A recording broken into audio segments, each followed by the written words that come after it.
Corregedoria da Polícia Militar investiga sumiço de armas na Escola de Formação de Soldados. Estiagem faz 7 cidades mineiras entrarem em situação de emergência. Atlético vence a primeira na Libertadores e Cruzeiro tem desafio nesta noite na disputa pela Taça Intercontinental. E um time de veteranos do teatro e da televisão chega a Belo Horizonte para apresentar a última sessão. Agora no Notícias de Minas.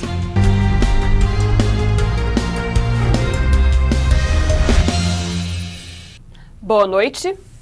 A Polícia Militar abriu inquérito para apurar a tentativa de furto de armas da Escola de Formação de Soldados, no bairro Prado, região oeste de Belo Horizonte.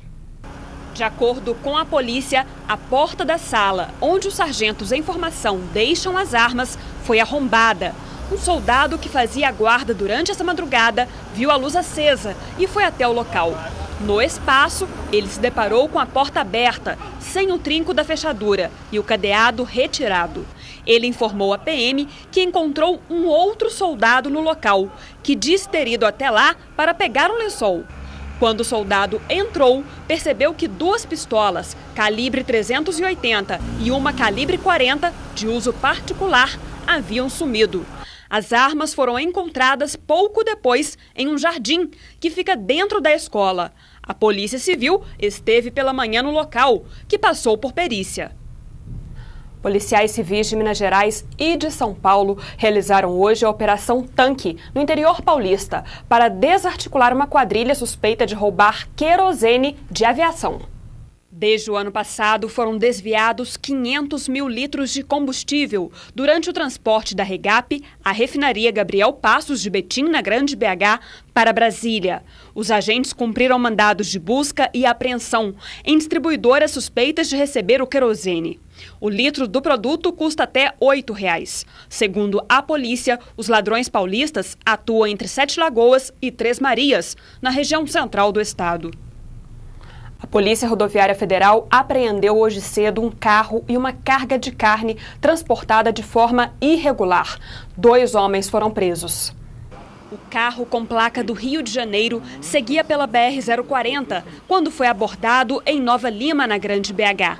O veículo tinha insufilme, aquela película que escurece o vidro, no para-brisa dianteiro, o que chamou a atenção dos agentes que fiscalizavam a rodovia.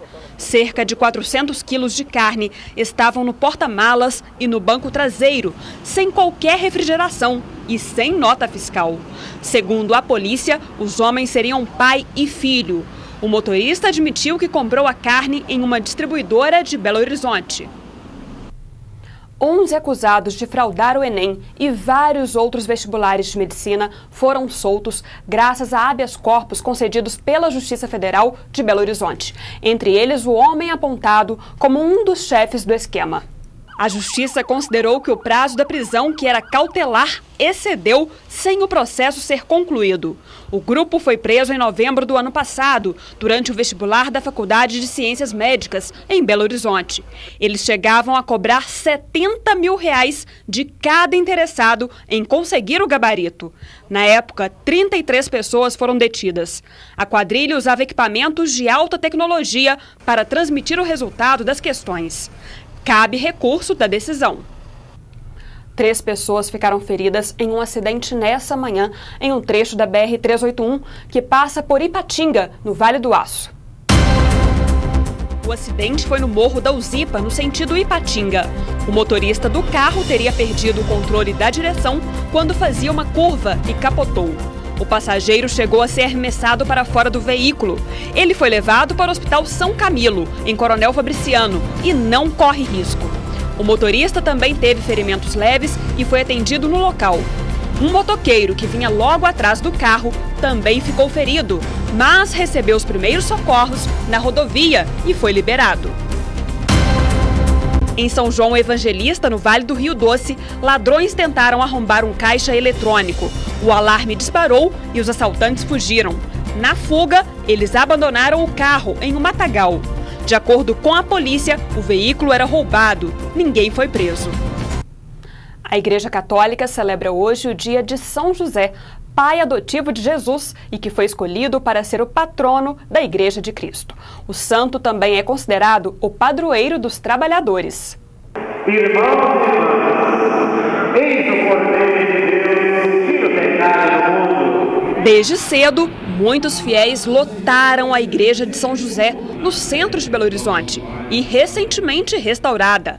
As missas começaram às 6 da manhã e continuaram durante todo o dia, sempre de 2 em 2 horas.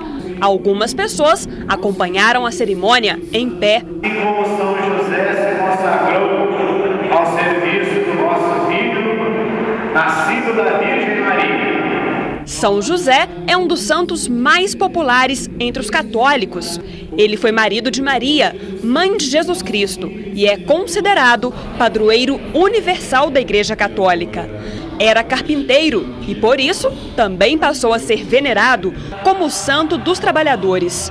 Alguns devotos carregavam pedidos nas mãos. Outros simplesmente estavam em oração para agradecer as bênçãos recebidas.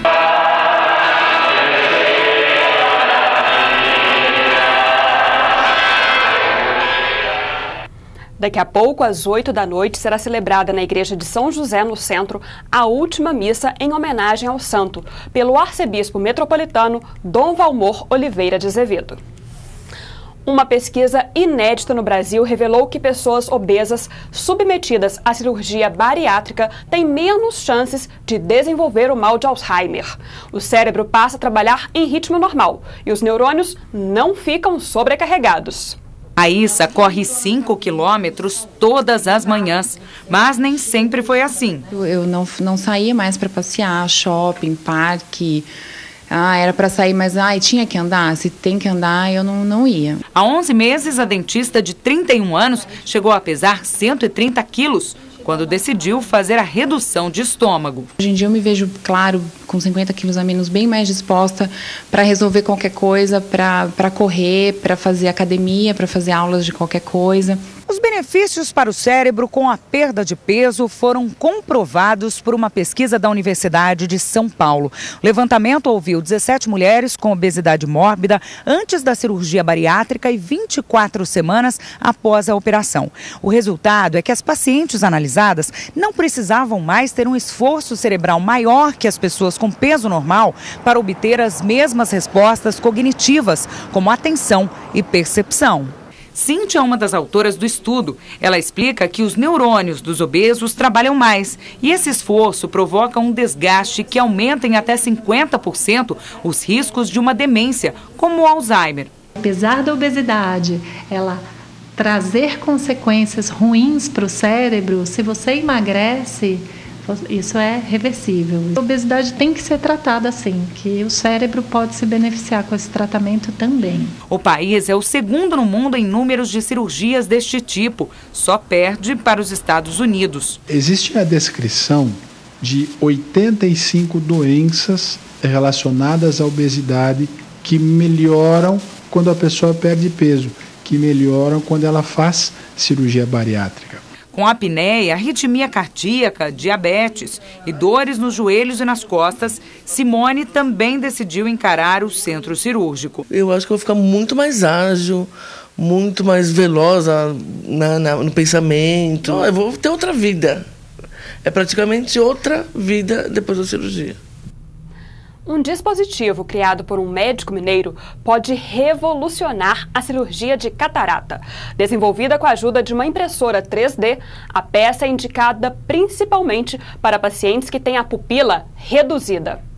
Seu Otacílio comemora o resultado da cirurgia no olho direito. Antes, por causa da catarata, ele tinha apenas 10% de visão e enfrentava muitas dificuldades no dia a dia. Foi mexer com obra, construção, essas coisas. Parei de mexer com azulejo, essas coisas, não está enxergando. Agora, depois do procedimento, tudo voltou ao normal.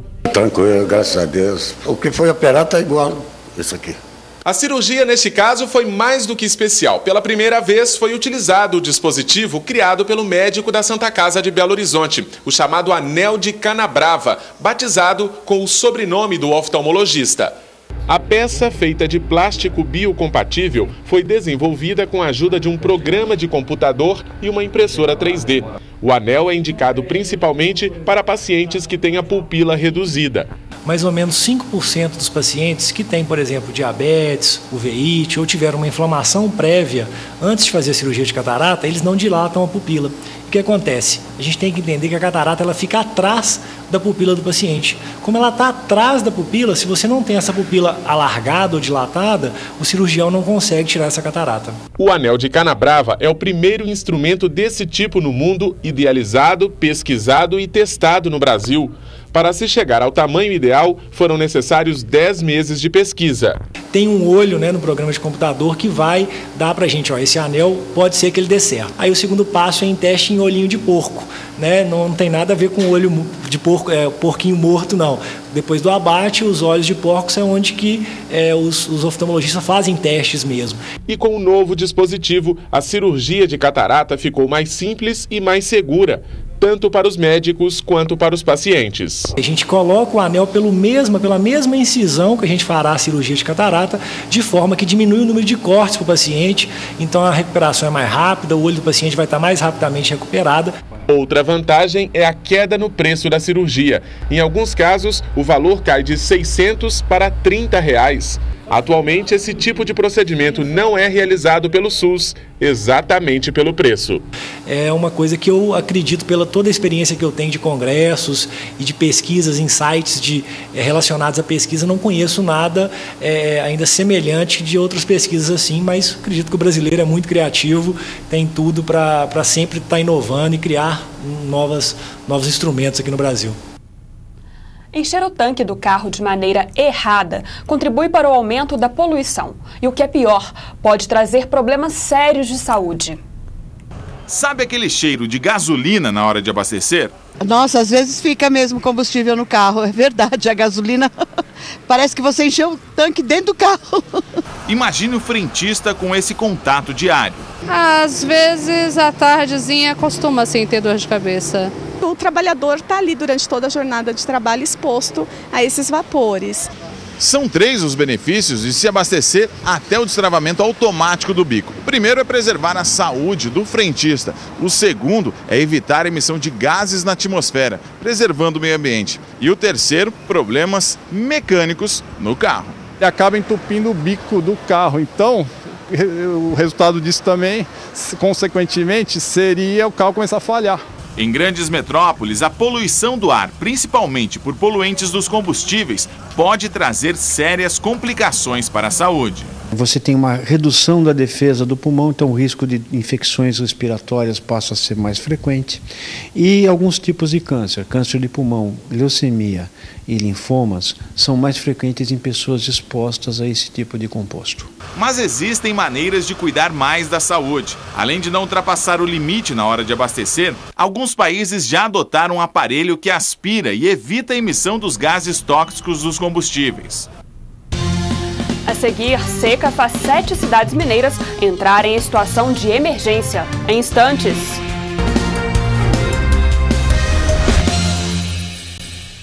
Uma portaria do Ministério da Integração Nacional, publicada hoje no Diário Oficial da União, reconhece situação de emergência em 7 cidades de Minas Gerais, atingidas pela estiagem. São elas: Claro dos Poções, Crisólita, Joaíma, Laçance, Medina, Padre Carvalho e Pedras de Maria da Cruz. A portaria permite que as cidades tentem recursos financeiros mais rápidos para restabelecer os serviços nos locais afetados.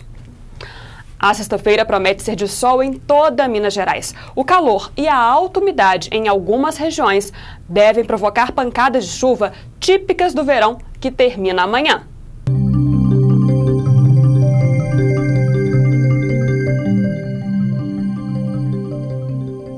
Em Lavras, no sul, céu parcialmente nublado a nublado, com pancadas de chuva e trovoadas isoladas. Mínima de 16 e máxima de 27 graus. Sol entre nuvens com possibilidade de chuva isolada em Curvelo, na região central.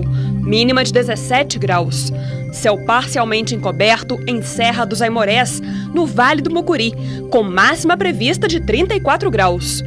Em Belo Horizonte, o sol aparece entre nuvens, com possibilidade de chuva em pontos isolados. Mínima de 18 e máxima de 30 graus. Hoje, pela primeira vez, é celebrado o Dia Internacional da Gastronomia Francesa. Vários restaurantes brasileiros participam da festividade, que reúne mais de 1.300 chefes de todo o mundo. A cozinha francesa é uma escola que se perpetua desde, eu diria, do século XVI. É uma iniciativa maravilhosa. Acho que é a primeira vez que existe essa iniciativa no mundo. A gastronomia internacional, de uma certa maneira, foi evoluindo muito, ela cada vez mais sensível, mais leve. Os chefs Laurent, Emmanuel, Patrick, Eric Jacquin e muitos outros mestres da culinária francesa moram há anos no Brasil.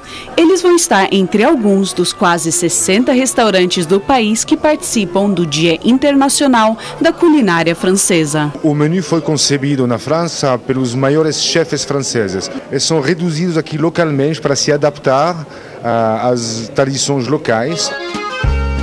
O que você diria para aquelas pessoas que têm a ousadia de dizer que a culinária francesa está saindo de moda? O que você diria para eles? Mas a gastronomia nunca foi na moda. Nunca. A gente não quer ser comida de moda, porque a moda não fica, que a cozinha francesa ela sempre vai ficar. Uma coisa que o francês valoriza e muito são os produtos orgânicos, né? O que é feito na terra, o que é produzido com as mãos. E esse conceito se espalhou mundo afora, né? E esse mercado está crescendo cada vez mais. Eu estou vendo aqui um monte de comida gostosa. Nos explica aqui um pouquinho desse prato. É simples, é uma comida onde a gente vai dar muito carinho, porque a gente sabe exatamente de onde vem cada ingrediente. Eu brinco dizendo o seguinte: se hoje, na internet, a língua é de Shakespeare, então, pelo menos, quem nos desse a língua da mulher para a cozinha. Bom apetite a todos. Daqui a pouco, Lucas Prato brilha e Atlético renasce na Libertadores, com vitória sobre o Santa Fé. Eu volto já.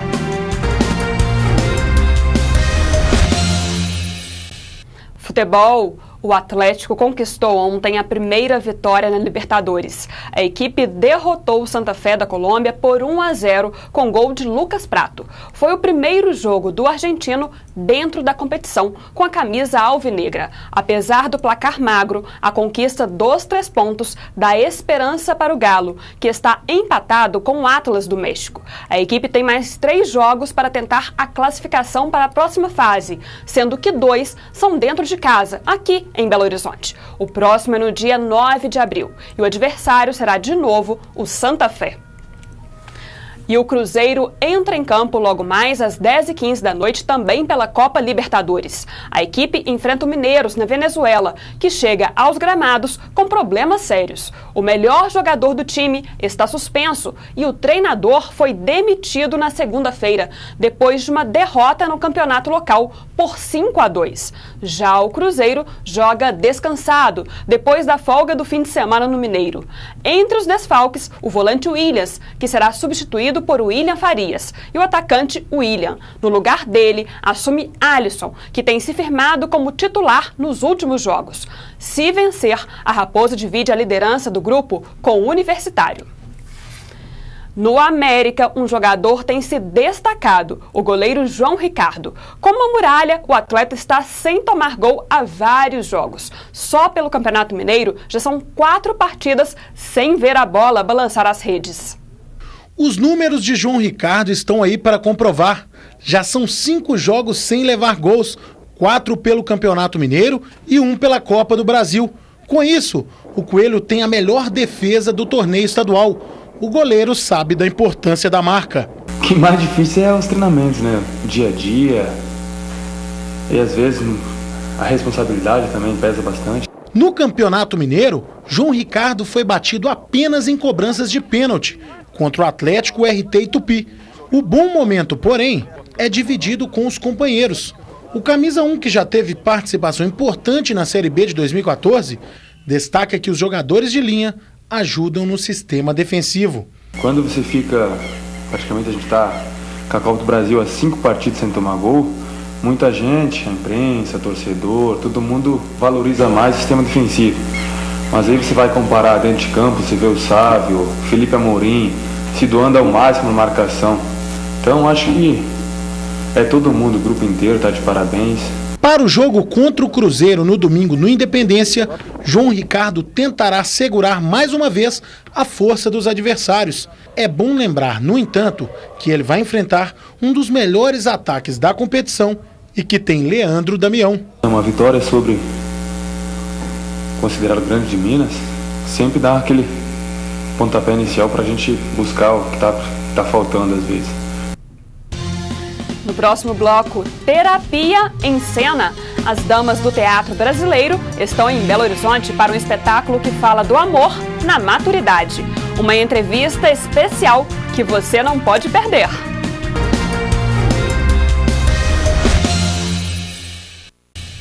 A última sessão. Nessa terapia, os pacientes são amigos com idades entre 75 e 85 anos. Em foco, revelações cheias de humor e amargura. O espetáculo está em cartaz hoje e amanhã aqui em Belo Horizonte. Eu fui lá conferir e bater um papo com parte do elenco. O espetáculo chega a Belo Horizonte pouco mais de um ano depois de estrear em São Paulo. Quem dá vida aos personagens é um time de veteranos. Entre eles, Laura Cardoso, a atriz mais premiada do país, e Nívia Maria, que está aqui com a gente também, que tem mais de 50 anos ininterruptos de televisão. O texto e a direção é do paranaense Odilon Wagner, que também tem mais de 40 anos de carreira. Pessoal, muito obrigada por nos receber aqui e parabéns, claro, de antemão pelo trabalho de vocês. Obrigada. Odilon, conta pra gente qual é o enredo dessa comédia de costumes. Bom, é uma reunião de amigos, como você disse, dessa faixa de idade. Os personagens têm entre 75 e 85 anos de idade. É uma reunião de amigos e é justamente para a gente falar um pouquinho sobre os valores da maturidade e sobre o amor na maturidade, que é uma coisa que não se costuma falar, né? A nossa sociedade acha que depois de um certo tempo a gente não serve mais para nada. Aposenta com 60 e poucos anos, juiz, agora eles estão falando para o juiz que pode ir até 75 anos, né? Claro, porque aos 70 o cara está no auge, né, da vida. A gente pensa como os nossos pais ou os nossos avós, que a vida acabava aos 50, 60. Mas só que hoje, aos 80 anos de idade, as pessoas estão se casando, estão entrando em faculdade. Então, é sobre isso que a peça fala, sobre os valores e o amor na maturidade. Agora você teve uma missão muito difícil, reunir um elenco desse aqui, escolher esse elenco entre tantos talentos do país. Não deve ter sido nada fácil. Não foi fácil e justamente, veja como eu estou acerto quando eu pensei, né? A gente pensou, os atores devem estar mais sossegados, né? Nessa faixa etária estão mais sossegados, encanada. E para juntar então, todos eles trabalhando como doidos, foi uma loucura juntar um elenco de estrelas como esse. Mas valeu a pena, não foi? Com certeza.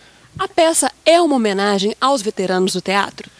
A peça é uma homenagem, sim, aos grandes atores do teatro, aqueles que foram os precursores, né, que fizeram a história do teatro contemporâneo, entre eles muitos que estão aqui no palco, mas é para todo mundo, né, para todos aqueles que participaram, como Paulo Goulart, Paulo Otran, Raul Cortez, os grandes atores, Cacilda e tantas atrizes maravilhosas. É uma homenagem, sim, a esses precursores do teatro brasileiro contemporâneo. Você já dirigiu muitas peças, fez tantas outras novelas, filmes, enfim, uma carreira brilhante. Faltava isso? Esse foi um dos momentos mais prazerosos e estimulantes da minha vida, sem dúvida nenhuma. Muito mais que eu tenha sentido, inclusive, como ator fazendo. Porque só ver, eu tinha esse sonho de reunir numa peça um grupo de atores, desses atores maravilhosos, né? Porque reunir muito ator é fácil, agora reunir um grupo com essa qualidade, com esse talento e com essa representatividade no teatro, isso era um sonho. Conta pra gente, como que é a personagem dessa? É uma terapeuta inteligente, amiga das pessoas com quem ela está nesse jogo E um papel assim que é muito importante para mim, porque eu tinha parado um pouquinho o teatro, fazia uns 2 anos que eu não, e voltei com esse texto, com essa peça, com o convite do Odilon, com os meus colegas maravilhosos e bons, 1000 vezes bons atores. Então, o meu personagem é muito bom. É a terapeuta, é que fica observando, é que fica escutando o que eles falam, e para ver como é que ela pode ajudar e resolver. É mais ou menos isso. Para nós, espectadores e telespectadores, quando a gente vê a senhora no palco ou na televisão, a gente tem a impressão que a senhora é uma pessoa assim, muito serena, quase uma terapeuta mesmo. É isso, a senhora fica observando o tempo todo e agora, já do alto da sua experiência, pode analisar. Mas eu não sou serena, né? Eu não sou serena na vida, eu sou agitada mesmo. Então, mas essa observação é uma coisa minha também. Eu gosto muito de observar a vida. A vida é muito interessante para ser observada. Isso é importante para o ator, a observação. Quando neste palco são expostos sentimentos como tristezas, alegrias durante a peça, a senhora faz uma imersão nas suas próprias emoções? Claro, você está dentro, você está fazendo parte daquilo. Você tem vontade de chorar, você tem vontade de rir, como não? E a sua personagem, Nívia, como que é? Conta pra gente. Olha, meu amor, eu acho que o Odilon estava muito inspirado quando escreveu não só a peça, o conteúdo da peça, como pensou nos seres humanos, nas pessoas que participam dessa reunião. Cada um de nós representa, de repente, com certeza, o público vai se identificar com cada um de nós. No meu caso, eu sou uma atriz, e ela mesmo diz egocêntrica, de sucesso, mas egocêntrica, com os seus problemas pessoais, mas que tem orgulho do trabalho que faz, mas que se relaciona muito bem.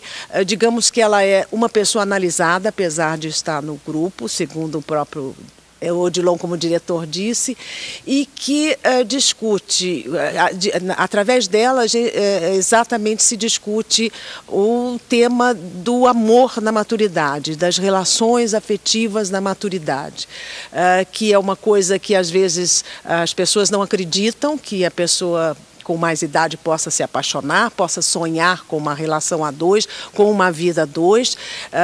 Não é fácil. E leva ali também a mensagem para o público jovem que foi nos assistir no ano passado e que com certeza vai nos ver aqui em Belo Horizonte, parar para pensar que sempre é hora, sempre é o momento de você trocar experiência com uma outra pessoa, Eu estou muito feliz. Eu estava fora também de teatro, fiz mais televisão e isso me resgatou assim, um prazer muito grande de trabalhar um personagem no teatro, quer dizer, com a necessidade toda que o teatro exige do ator, que é levar a emoção, que é emocionar e tocar a pessoa da primeira fileira até a última.